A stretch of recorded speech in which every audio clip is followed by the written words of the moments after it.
Hello guys and girls, I'm Obsidian Ant and this is Rodina. Now for those of you that haven't watched the previous episodes, Rodina is basically an open world space exploration game. You can walk around inside your ship and travel around using your ship.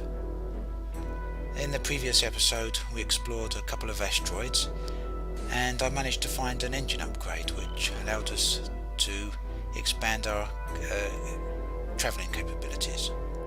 I also found a few encrypted messages along with the decryption keys which hint at some background story. So here we are, let's carry on.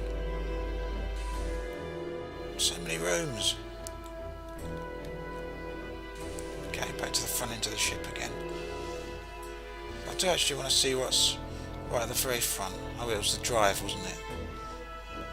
Yeah, the ship's drive. I've got a memory of a goldfish sometimes.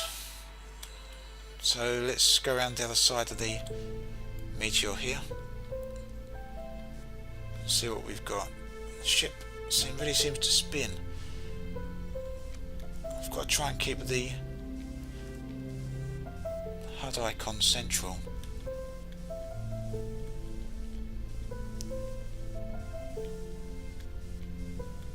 So, it's around the dark side of this planetoid we need to go. Although, I can't see that now. So I'm going to travel away at slightly higher speed. And then I can turn back and face the planetoid again and maybe we're about to see what those other things were. They don't seem to be here now, do they? So I've either missed out somehow or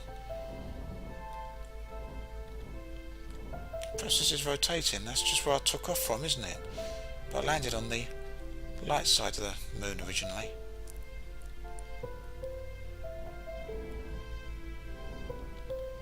Okay. Well, there's certainly not anything on the light side here. That was a little bit too hard, wasn't it? Luckily the ship seems to be self-repairing. It's all those children in the spacesuits doing that, isn't it? Also the message would have us believe, perhaps. So let's head out to another one.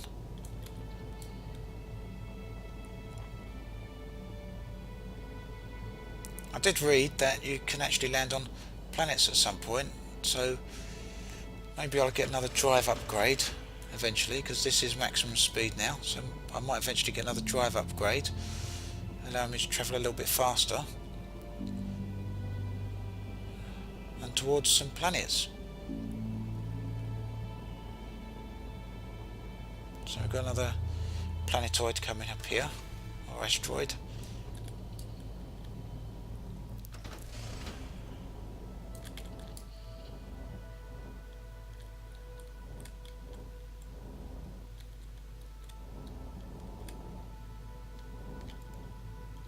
The ship seems to maintain a certain amount of velocity. When I apply forward momentum, I'm not actually pressing any key now, but I'm going to press reverse. I'd like to know what the little red icon is there as well. I guess that's telling me there's something to collect. I wonder if all these meteoroids have got things to collect on them. We're going to go in and land again. Oh, another enemy. So let's slow down to combat speed. That's what the red dot was, obviously. It was an enemy.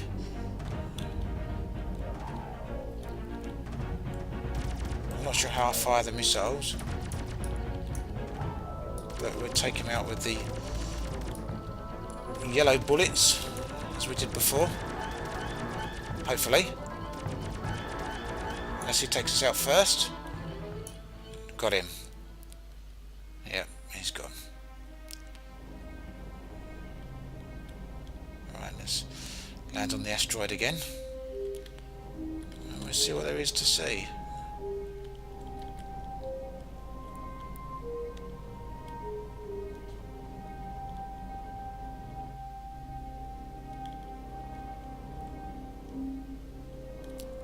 quite rocky places here.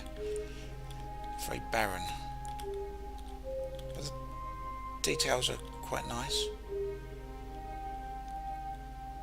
Some slight odd detail issues there as the stuff loads in. Let's see if I don't want to have to climb that mountain, so I want to land on the top of that.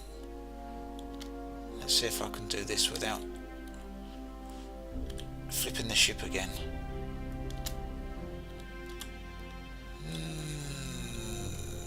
A bit of a better job than before, but far from brilliant. Stop pressing the buttons. Just stop. The ship's gonna fall, isn't it? Yeah.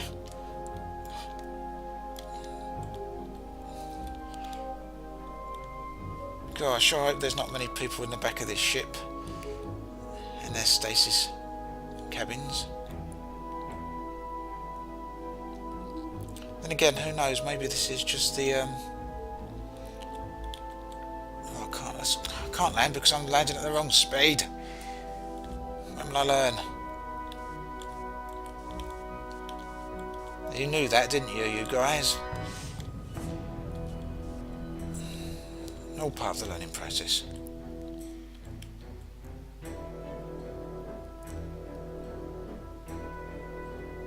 Have we landed? The ship has landed. Right.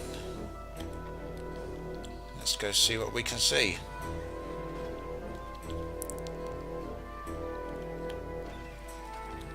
Back out the airlock and down to the surface.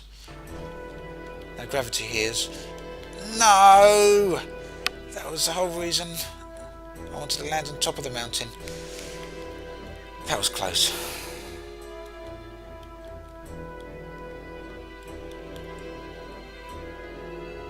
It's an interesting perspective of the ship there, isn't there?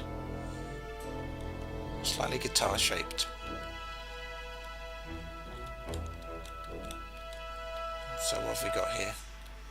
It's very easy to overshoot your mark. Empty crate. Oh, so the planetoids are rotating. You can see the sky spinning by behind us, or rather, I should say, you can see the sky changing as our planetoid spins.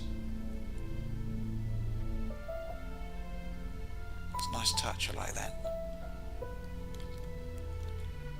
Another data stick. Travelling child's first ABCs. I'm sure you won't be too bothered if I miss out that one.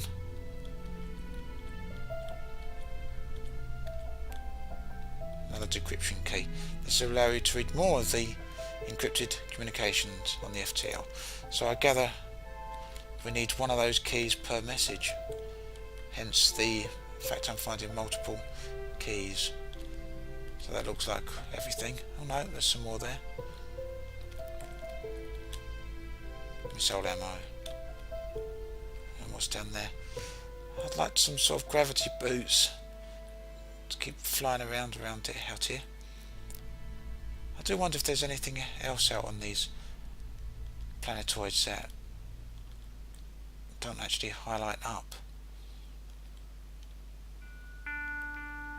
Doesn't seem to be though, does there? I don't want to stray too far from the ship, even though I know I should always be able to find it thanks to the little green icon there. Let's have a look what's over the hill. Another hill. What's over this one? Another hill. Okay, well that's obviously due to the small size of the asteroid we're on. Oh look, we're flying.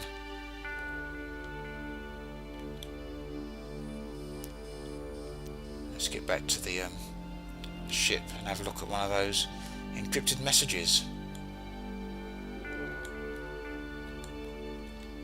Oh, I'm overshooting things again. There we go. Pressurise up. In we go.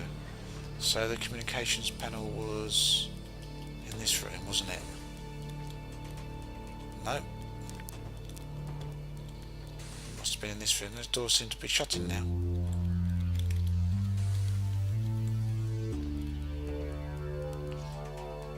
Right, so it's over on the other side of the ship. Airlock computer. Open, airlock in, close airlock. Remotely pilot ship. Modify ship layout. Ah, so the ship is indeed bigger. Also very interesting, isn't it? Oh, I love it. Excellent. Communications was in there, next to the bridge, should have known. But we'll come back to that and have a closer look another time. What have I done? What? Guess I pressed the airlock button. Oh, I see, the airlock door was open.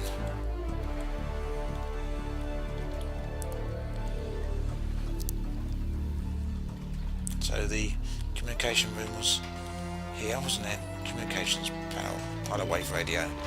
So let's unencrypt this message. Welcome to the onboard SSA-10 operating system. So this seems to look like some type of back and forth exchange of messages between people. We'll come back to this and have a closer look a bit later. But it all seems to be hinting at some type of background story, doesn't it?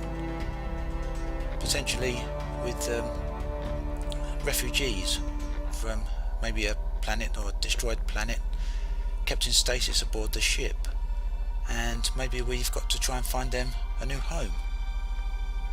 I guess we'll find out more as we go. There should be a few more encrypted messages around the way, and we need to find some decryption keys. And the other thing I need to look out for is another engine upgrade, so hopefully we can move away from looking around asteroids and start travelling to some planets. So we'll give that a shot next time. For now, thanks for watching, and this has been Obsidian Ant, signing out.